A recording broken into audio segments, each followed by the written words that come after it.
Hello friend, this is Vikas Pandey and welcome to easytutsforyou.com। आज के इस ट्यूटोरियल में हम पैलिंड्रोम का एक प्रोग्राम सीखेंगे जहां पर हम एक नंबर जो कि पैलिंड्रोम होता है उसको चेक करेंगे यूज़र द्वारा एंटर कराया गया नंबर पैलिंड्रोम है या नहीं है। ये हमारे easytutsforyou में यूज़र के रिक्वायरमेंट पर ये प्रोग्राम दिया जा रहा है, जो कि हम सिलेबस वाइज अपने टॉपिक पढ़ाते हैं सीरियल वाइज, लेकिन अगर कोई रिक्वायरमेंट आपकी स्पेशल होती है प्रोग्राम के लिए तो ज़रूरत पड़ने पर मुझसे बता सकते हैं। तो आज ये यूज़र के रिक्वायरमेंट पे आपको पैलिंड्रोम का एक प्रोग्राम बताया जा रहा है। तो सबसे पहले हमको ये समझना होगा कि पैलिंड्रोम नंबर होता क्या है। तो पहले हम समझते हैं पैलिंड्रोम नंबर क्या होता है।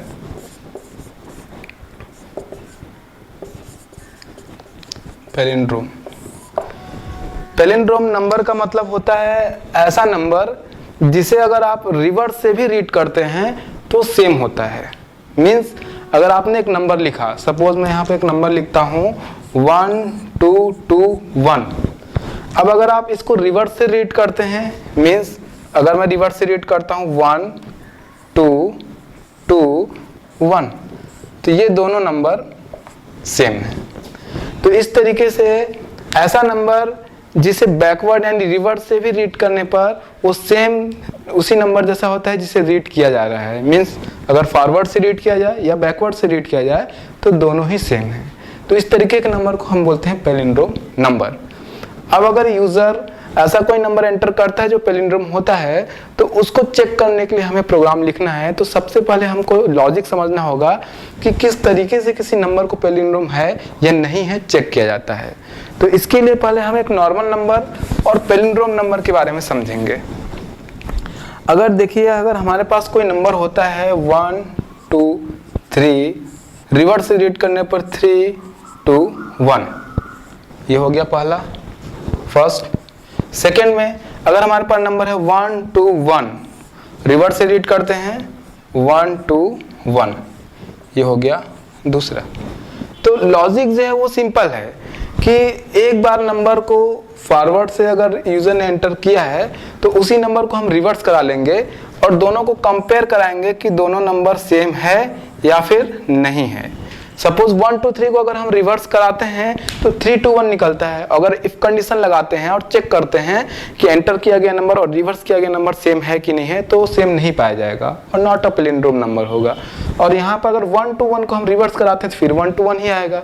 और इस तरीके से दो वेरिएबल को कंपेयर कराते हैं, फर्स्ट वेरिएबल जिसमें यूजर ने एंटर किया था और सेकेंड वेरिएबल जो कि रिवर्स हुआ है, तो दोनों सेम पाए जाएंगे और वो एक पैलिंड्रोम नंबर होंगे। तो लॉजिक बहुत सिंपल है कि हम उस नंबर को रिवर्स कराते हैं दूसरे वेरिएबल पर और दो वेरिएबल का कंपैरिजन कराते हैं, फर्स्ट वेरिएबल जिसमें यूजर ने एंटर किया और सेकंड वेरिएबल जिसने हमने रिवर्स किया। तो आपको यहाँ पर एक बात और बता दूं कि ये प्रोग्राम रिवर्स नंबर का भी प्रोग्राम है साथ में ही, क्योंकि हम पैलिंड्रोम को चेक करने के लिए नंबर को रिवर्स कर रहे हैं। तो एज इट इज ये जो प्रोग्राम है ये दो चीजों के लिए वर्क करेगा। पहला, पैलिंड्रोम नंबर है कि नहीं ये भी चेक करेगा। दूसरा, ये दिए गए नंबर को रिवर्स भी कर सकता है, क्योंकि हम किसी भी नंबर को पैलिंड्रोम है या नहीं है ये चेक करने के लिए रिवर्स करेंगे ही, तो हम वो कोड लिखेंगे जो नंबर को रिवर्स करता है। तो अगर आपको रिवर्स ऑर्डर में नंबर को प्रिंट करने के लिए प्रोग्राम आता है तो आप इस प्रोग्राम के कोड यूज कर सकते हैं, क्योंकि हम यहाँ पर नंबर को रिवर्स करने वाले हैं। इस तरीके से इस प्रोग्राम से आप दो काम कर सकते हैं, दिए गए नंबर को रिवर्स करना और दूसरा दिए गए नंबर को चेक करना कि वो पैलिंड्रोम है या नहीं है। तो सबसे पहले हम नंबर को रिवर्स करने वाले हैं, इसलिए हमको पैलिंड्रोम का जो लॉजिक है वो सिंपल है, लेकिन हमको ये लॉजिक समझना होगा कि एक नंबर रिवर्स कैसे होता है। हमको रिवर्स नंबर का लॉजिक समझना जरूरी है, क्योंकि हम यहाँ पर रिवर्स करने वाले हैं नंबर को। तो देखिए, सबसे पहले मान लीजिए हमारे पास नंबर है 1 2 3, हम इसे रिवर्स करना चाहते हैं तो इसके लिए क्या स्टेप्स होंगे। सबसे पहले 1 2 3 में से इसका लास्ट डिजिट 3 निकाला जाएगा और उसको किसी वेरिएबल में डाला जाएगा। फिर उसी तरीके से उसके 2 को निकाला जाएगा, फिर वेरिएबल में डाला जाएगा और 1 को निकाल के फिर डाला जाएगा। इस तरीके से 3 2 1 बनेगा। मतलब एक एक करके उसके डिजिट्स को रिवर्स कराया जाएगा। लेकिन इसको रिवर्स कराने का जो प्रोसेस है वो कैसे होगा, तो इस प्रोसेस को हम पहले एल्गोरिथम के थ्रू समझते हैं। 1 2 3 अगर कोई नंबर है और हम चाहते हैं कि इसका जो लास्ट डिजिट है 3 वो इससे अलग हो जाए, तो हम इसमें 10 को डिवाइड करेंगे और 10 को डिवाइड करने पर जो रिमाइंडर होगा वो होगा उसका लास्ट डिजिट। अगर हम उसके 10 पर डिवाइड करते हैं तो इसका लास्ट डिजिट रिमाइंडर के रूप में निकलेगा ये। तो इसके लिए सिंटेक्स लिखा जाएगा नंबर जो कि यूजर ने दिया है मॉड्यूल 10, क्योंकि डिवाइडेशन जो होता है वो भागफल को बताता है और जो मॉड्यूल होता है वो शेषफल यानी रिमाइंडर को बताता है। तो नंबर मॉड्यूल 10 लिखने पर यहाँ से अलग होगा 3 और उसको किसी दूसरे वेरिएबल में हम डाल देंगे। उसके बाद अगली बार हमारे पास होना चाहिए 1 और 2 जिसमें 10 को फिर से भाग दिया जाए और उसका जो रिमाइंडर आएगा उसको फिर से स्टोर करा लिया जाए। तो इसके लिए हमको चाहिए कि हमको केवल 1 और 2 मिले, 3 ना मिले। तो 1 और 2 को लेने के लिए दूसरी बार हमको नंबर बाई 10 करना होगा, क्योंकि जब हम नंबर मॉड्यूल 10 करते हैं तो हमको मिलता है 3 जो कि लास्ट डिजिट है और दूसरे वेरिएबल पर स्टोर करा लिया जाएगा। मान लीजिए कि वेरिएबल कोई है, यहाँ पे 3 आ गया। अब अगली बार हमको 3 नहीं चाहिए, अगली बार हमको 1 और 2 में डिवाइड करना होगा 10 को। तो 1 और 2 को लेने के लिए नंबर बाई 10, जब नंबर बाई 10 किया जाएगा तो हमको भागफल मिलेगा, मतलब 1 और 2 मिलेगा। और 1 और 2 पर जब 10 को डिवाइड किया जाएगा तो उसके लिए फिर आगे जब इस प्रोसेस को रिवर्स कर दिया जाएगा, मीन्स नंबर को बाई 10 करने पर हमको मिलेगा आंसर 1 और 2। अगली बार 1 और 2 को फिर से मॉड्यूलाइज किया जाएगा 10 से, तो हमारे पास आंसर आएगा 2 और अगली बार बचेगा 1 बाय 10। इस तरीके से जो लास्ट डिजिट होगा मीन्स लास्ट जो शेषफल होगा n नंबर मॉड्यूल 10 वो होगा 1। इस तरीके से नंबर को तब तक मॉड्यूलाइज किया जाए जब तक कि वो 0 से छोटा न हो जाए, यानी जब तक नंबर बड़ा है 0 से तब तक उसको मॉड्यूलाइज किया जाए। तो अगर हम लूप लगाते हैं तो लूप पर ये कंडीशन डालेंगे कि वाइल जब तक नंबर बड़ा है 0 से, क्योंकि जब तक आप 10 का भाग देते जाएंगे नंबर में तो एक स्थिति आएगी कि उसमें भाग नहीं जाएगा या भाग जाने पर वो 0 से छोटा होगा, वहां पे लूप खत्म हो जाएगा। तो इस तरीके से दो लाइंस के द्वारा हम ये रिवर्स का प्रोग्राम कर पाएंगे। 10 से मॉड्यूलाइज करेंगे और उसके अंतिम नंबर को निकाल के दूसरे वेरिएबल में डालेंगे और दोबारा उस वेरिएबल को हटा देने के लिए हम उसको 10 से डिवाइड करेंगे ताकि वो नंबर हट जाएगा और अगली बार फिर उसको मॉड्यूलाइज करेंगे, फिर मॉड्यूल के रूप में 2 मिलेगा। उसके बाद जो नंबर बचा हुआ होगा उसको हटाने के लिए 2 को फिर 10 से डिवाइड करेंगे, 2 हट जाएगा और उसके बाद लास्ट में जब वो 1 बचेगा तो मॉड्यूलाइज के रूप में 1 ही आएगा। और जब लूप देखेगा कि 10 से भाग देने पर नंबर 0 से छोटा हो रहा है तो लूप खत्म हो जाएगा और हमारा जो रिवर्स नंबर है वो हमको मिल जाएगा। तो अब इस लॉजिक के बेस पे हम एक प्रोग्राम लिखने वाले हैं जहां पर हम पैलिंड्रोम नंबर को चेक करेंगे, यूजर द्वारा एंटर कराया गया नंबर पैलिंड्रोम है या नहीं है। साथ में ये रिवर्स ऑर्डर का भी प्रोग्राम होगा। तो हम अपना प्रोग्राम स्टार्ट करते हैं शुरू से। सबसे पहले हेडर फाइल इंक्लूड करते हैं, हैज इंक्लूड stdio.h और इसी तरीके से हैज इंक्लूड conio.h। अब यहाँ पर हम डिसाइड करते हैं कि हमको वेरिएबल कितनी जरूरत पड़ेगी। तो मेन से स्टार्ट करते हैं पहले प्रोग्राम को, मेन। अब आप यहाँ पर देखिए, विचार कीजिए कि आपको कितने वेरिएबल की जरूरत पड़ेगी। सबसे पहले एक वेरिएबल हम लेंगे n जो कि यूजर द्वारा एंटर कराया गया नंबर होगा। तो एक एक करके मैं यहाँ पे वेरिएबल बनाते जा रहा हूँ, जिस यूज के लिए होगा n, कॉमा। आगे बढ़ते हैं। अब जब हम नंबर को कंपैरिजन करना चाहते हैं, एक यूजर द्वारा एंटर किया गया नंबर और एक रिवर्स किया गया नंबर, तो हम यूजर द्वारा एंटर किए गए नंबर को n में सेफ रखेंगे और इसकी एक कॉपी टेम्परेरी वेरिएबल पर देंगे ताकि उस पर हम जब वर्क करें मॉड्यूलाइज करने का या डिवाइडेशन करने का तो जो हमारा मेन नंबर है वो सेव रहे, सुरक्षित रहे, उसमें कोई चेंजेस ना हो। और रिवर्स करने के बाद फिर हम इस मेन नंबर और रिवर्स नंबर को कंपेयर करेंगे। तो इसकी एक कॉपी दूसरे वेरिएबल पर रखने के लिए हम एक वेरिएबल बना रहे हैं टेम्प, यानी टेम्परेरी वेरिएबल। ठीक। अब जब हम टेम्परेरी वेरिएबल के थ्रू वेरिएबल से एक एक नंबर अलग करेंगे और रिवर्स कराएंगे तो एक वेरिएबल की जरूरत पड़ेगी जहां पर वो रिवर्स नंबर स्टोर हो। तो उसके लिए मैं एक वेरिएबल बना रहा हूं rev रिवर्स इज इक्वल 0। यहाँ पर 0 इसलिए साइन किया गया है ताकि उस पर कोई गार्बेज वैल्यू ना हो, क्योंकि हम जो नंबर आएगा उसको रिवर्स में डालने वाले हैं।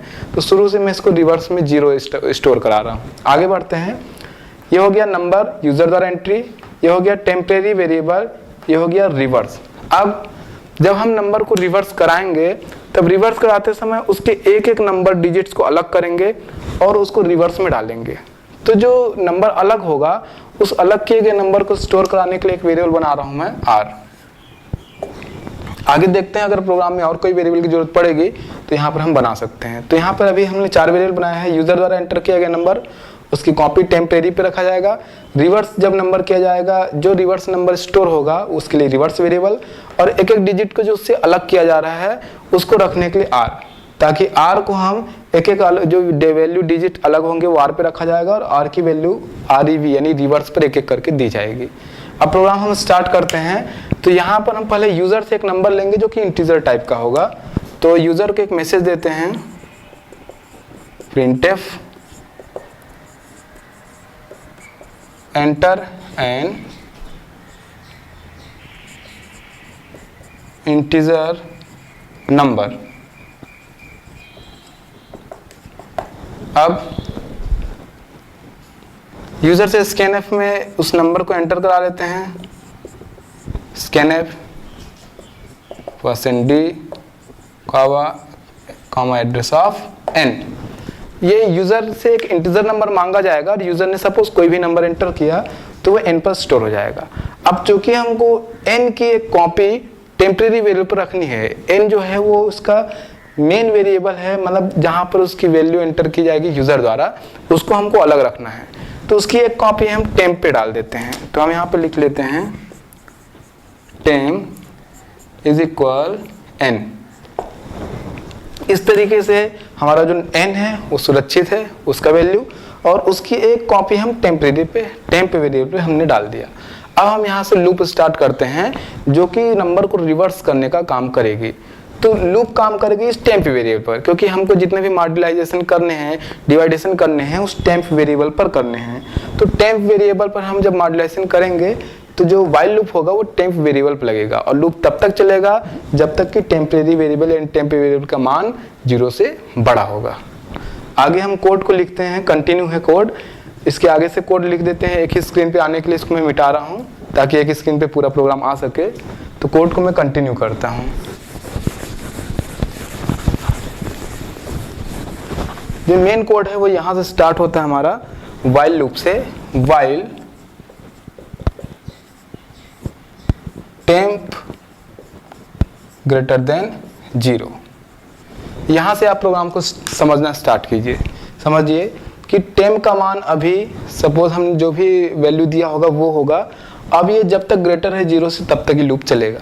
जैसा कि मैंने आपको एल्गोरिथम में बताया था कि सबसे पहला काम है इससे एक नंबर अलग करना, जो कि मॉड्यूल द्वारा हो सकता है, और उस नंबर को अलग करने के लिए हमने एक वेरिएबल बनाया था r। तो हम यहाँ पे लिखते हैं r is equal temp module 10। अब सपोज 1 2 3 नंबर होगा, मॉड्यूल 10 से किया गया तो उसका जो लास्ट डिजिट है 3 वो अलग हो गया, वो किसके अंदर आ गया r। अब ये जो एक एक डिजिट r ले रहा है इसको हमको रिवर्स नाम के वेरिएबल में डालना है। तो यहाँ पर देखिए सूत्र कुछ इस तरीके से होगा, रिवर्स इज इक्वल रिवर्स, यहाँ पर reverse number into 10 plus r। तो कुछ इस तरीके से मैंने यहाँ पर देखिए लिखा है reverse is equal reverse into 10 plus r। यहाँ पर ये कैसे वर्क करेगा, सपोज रिवर्स में अभी 0 है, इंटू 10 होगा तो 0 हो जाएगा, और प्लस r हमने एक वैल्यू अभी 1 2 3 सपोज होगा तो वैल्यू अलग हुई 3, तो वो 3 यहाँ पर आएगा और 0 में जुड़ेगा तो रिवर्स की वैल्यू हो जाएगी 3। अगली बार जब कोड एग्जीक्यूट होगा तो अगली बार जब यहाँ पर 2 अलग होगा तो यहाँ पर रिवर्स की बात होगा, रिवर्स के पास होगा 3। तो 3 को इंटू किया जाएगा 10 से, तो जब 3 इंटू होगा 10 से तो वैल्यू हो जाएगी 30, और प्लस उसमें 2 जुड़ेगा तो वैल्यू हो जाएगी 32। अंतिम में क्या होगा 1 होगा, तो फिर 32 इंटू 10 होगा तो लास्ट में एक जीरो बढ़ जाएगा, और प्लस अगर 1 होगा तो जीरो की जगह 1 आ जाएगा, यानी 321। मीन्स ये इंटू 10 इसलिए किया गया है ताकि नंबर जो है नंबर उसी सीक्वेंस में आगे बढ़े जिस सीक्वेंस में रिवर्स हो रहा है। तो इस तरीके से यहाँ पर रिवर्स इंटू 10 प्लस आर, मतलब जो भी नंबर रिवर्स होगा उसको 10 से इंटू किया जा रहा है ताकि एक नया नंबर जो आने वाला है उसके लिए वहाँ पर जीरो आ जाएगा, और उसके लिए वहाँ पर जीरो की जगह उस नए नंबर को ऐड किया जाएगा। अभी मैं इसको लॉजिकली एग्जीक्यूट करके आपको दिखाऊंगा। आगे बढ़ते हैं। रिवर्स जो भी नंबर एक एक करके आर से अलग हो रहा है वो रिवर्स वेरिएबल में जुड़ते जा रहा है। अगली बार सपोज यहाँ पे 3 जुड़ गया, अगली बार फिर से टेम्परेरी वेरिएबल को 1 2 3 से मॉड्यूलाइज नहीं किया जाएगा, केवल 1 और 2 से किया जाएगा। जो डिजिट अलग हो चुका और रिवर्स में ऐड हो चुका उसे अलग करने के लिए हम कोड लिखेंगे temp is equal temp by 10। तो इस तरीके से डिवाइडेड बाई 10 करने से जो डिजिट अलग हो चुका था और रिवर्स में जुड़ चुका था वो उससे रिमूव हो जाएगा, और हमारे पास बचेगा अगली बार 1 और 2। फिर बचे हुए डिजिट में फिर मॉड्यूलाइज करके नंबर को जोड़ा जाएगा और उस डिजिट को फिर से अलग किया जाएगा। ये प्रोसेस तब तक चलता रहेगा जब तक कि टेम्परेरी का मान 0 से बड़ा है। मीन्स जब ये प्रोसेस खत्म होगा तो हमारा जो रिवर्स नंबर है वो REV वेरिएबल में हमको मिलेगा। तो इस तरीके से जब हम लूप से बाहर आएंगे तो RE वेरिएबल उस वैल्यू या उस नंबर का रिवर्स नंबर रखेगा जिसको यूजर ने एंटर किया था। अब हम सिंपल इफ कंडीशन लगा के चेक कर लेते हैं कि वो रिवर्स नंबर दिए गए नंबर के बराबर है या फिर नहीं है। तो हम कोड लिखेंगे, देखिए सिंपल एक इफ कंडीशन, इफ यूजर ने एंटर कराया था n में, तो n इज इक्वल REV। अगर यूजर द्वारा एंटर किए गए नंबर का मान रिवर्स नंबर के बराबर है तब ये एक पैलिंड्रोम नंबर है। तो यहां पर एक मैसेज आएगा प्रिंट एफ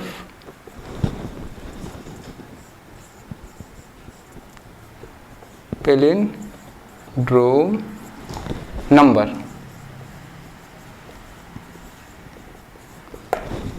ये कर्ली ब्रेसेस क्लोज, एल्स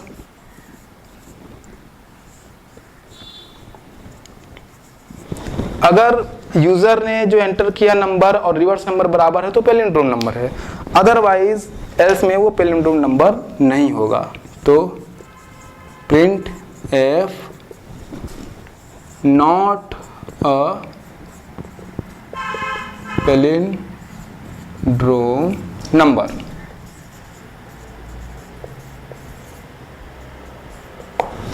और इसके बाद कर्ली ब्रेसेस क्लोज, सबसे लास्ट में आउटपुट को होल्ड करने के लिए गेट ch, और उसके बाद प्रोग्राम खत्म, और ये मेन प्रोग्राम का कर्ली ब्रेसेस क्लोज। तो आप यहाँ पर प्रोग्राम जो देख पा रहे हैं कि हमने नंबर को रिवर्स कराया है, और रिवर्स करने के बाद इफ कंडीशन चेक किया कि ओरिजिनल नंबर और रिवर्स नंबर अगर सेम है तो पैलिंड्रोम नंबर है, अदरवाइज वो पैलिंड्रोम नंबर नहीं है। और ये रिवर्स ऑर्डर का भी प्रोग्राम है।